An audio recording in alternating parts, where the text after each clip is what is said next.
Владата сака да ги задржи младите дома и да го запре одливањето на македонските мозоци во европските земји.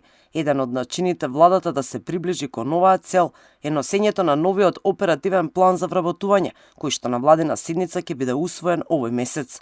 Преку Агенцијата за вработување ќе се креираат нови мерки за да се привлечат македонците што студираат во странство да се вратат и да работат во земјава или пак да отворат свои бизниси овде.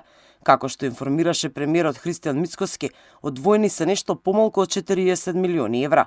Главен фокус на овој план се младите до 29 години. Владата планира овој месец, март месец, да го донесе новиот оперативен план за вработување, со што ќе бидат издвоени нешто помалку од 40 милиони евра, мислам, негде околу 38-39.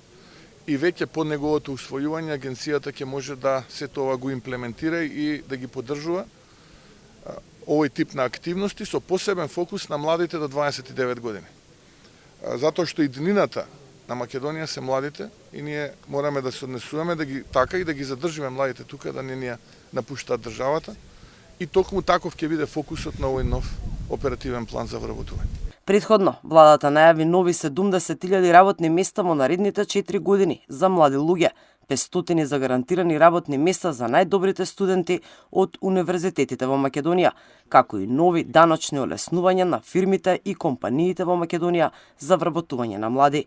Според дел од познавачите, македонскиот пазар на труд продолжува да закрепнува со позитивни трендови видливи во големите индустрии. Со зголемување на вработеноста во преработувачкиот и трговскиот сектор, се очекува Македонија да го задржи овој позитивен тренд. Имено, според последниот извештај на Државниот завод за статистика, стапката на невработеност во Македонија е намалена на 12,5% за разлика од лани, како одраз на стабилно закрепнување со раст во клучните сектори како што се производството и трговијата.